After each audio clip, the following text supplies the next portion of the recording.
Thanks for watching SLCtv, Salt Lake City's government access channel.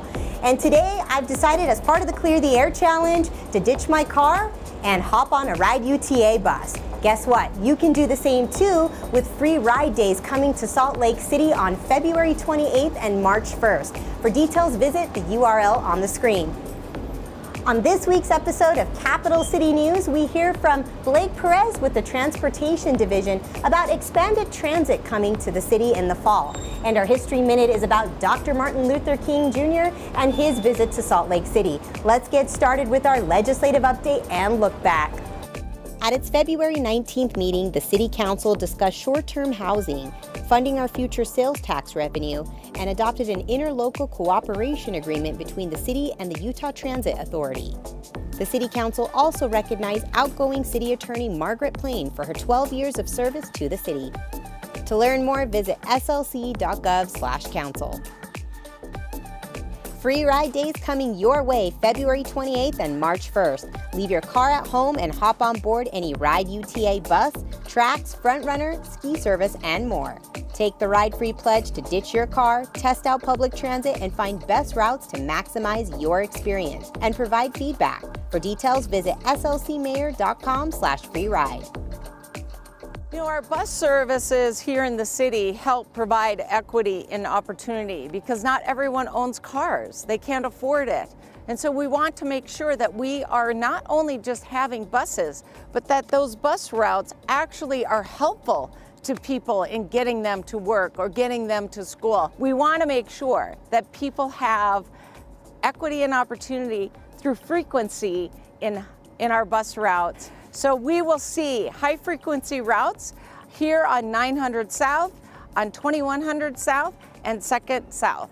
When this whole route is up and running, it will connect the Poplar Grove and the Glendale neighborhood to the far east side of our community. These new routes that we're enhancing are going to be extended hours. It also will be the first time ever that we have Sunday service.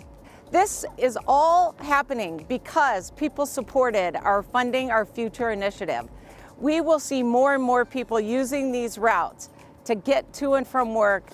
It will be an incredible opportunity for us to show this community that we care about equity and opportunity. This is just part of phase one. We want to make sure we are looking at other routes as well, making more connectivity. We'll be looking at cleaner buses.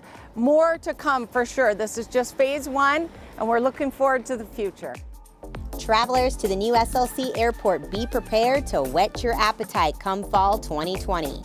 23 new food and beverage options have been selected to serve up a wide variety of cuisine, ranging from American and Asian to Italian and Mexican food.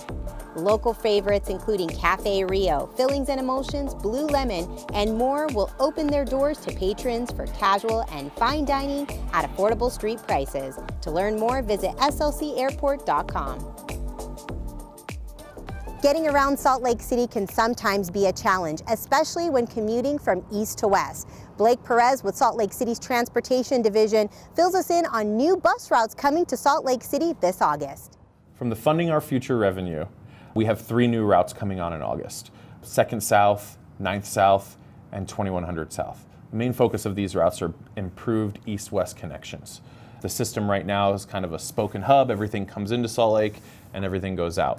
We're really kind of developing routes that serve Salt Lake City residents. We picked this portion of the route because it will be on new streets and routes, and there were some operational challenges that we really wanted to test out and see in real time how they would perform.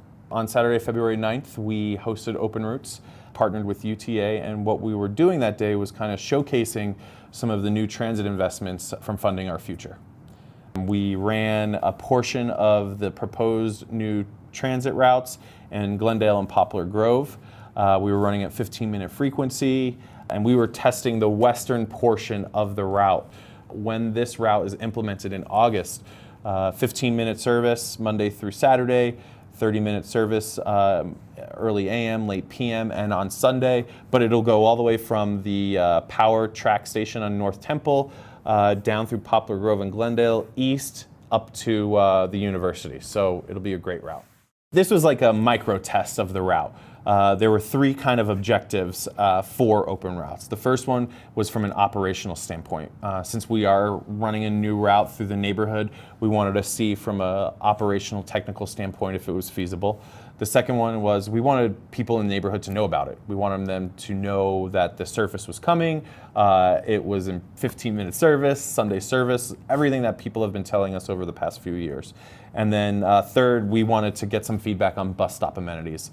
What were the priorities of folks who were living in these neighborhoods? What were their priorities for their bus stops? We're taking all of the things that we learned at open routes and kind of tweaking them, improving, taking the feedback and incorporating them into them. So the bus routes will be implemented in August. Bus stops will be constructed in the spring in preparation for the route. And then hopefully between now and then we'll continue our outreach and let people know that this service is coming. Keep in mind, like this is Salt Lake City dollars that we're investing. We're buying service from UTA to meet what we've set forth in the transit master plan, and those were east-west connections. So when UTA was building out all of their rail, they did have to pull back on some of the bus service, and they haven't gotten back to the levels of bus service that they were providing before they were doing all of their capital projects on rail. So we're the city's coming in and filling a gap. And of course, there's some physical barriers as well. Trying to get a bus to be consistent on a bus schedule when there's a train coming by that is inconsistent in its timing poses some real challenges as well. So working with UTA to identify those routes, how can we get those buses across some of those physical barriers in a timely manner that's consistent, we're key, and we're getting there. We track all of our progress on the Funding Our Future dashboard. There you'll be able to see all of the investments that we've been making and how we've been using those dollars. You can also reach out to the Transportation Division via email, go to our website. We have a lot of our projects listed on the website, and so you can give us a call or email us as well. And next up is our History Minute. When people think about the civil rights movement, Salt Lake City isn't exactly the first place they'd think of. But on January 31st, 1961, Dr. Martin Luther King Jr. paid Salt Lake City a visit to speak to a crowd of more than 1,700 at the Union Ballroom at the University of Utah on that very subject. Though he was more than an hour late to the speech since he missed his connecting flight in Denver, Dr. King made it in order to chide Utahns to join the growing civil rights movement. He also took the time to thank local protesters in attendance that had picketed Cress's and Woolworth's in Salt Lake City a year earlier over their segregation of lunch counters in their southern locations. At the end of his speech, Dr. King received a standing ovation and stayed just long enough to shake some hands and pose for a few photographs before heading straight to the airport to go back to the East Coast. Martin Luther King left an indelible mark anywhere he went, and there's no doubt his trip left that mark on those who saw him speak in Salt Lake City. Thanks for watching this week's episode of Capital City News. Tune in next time to stay up to date on all the latest. For SLCtv, I'm Poonam Kumar.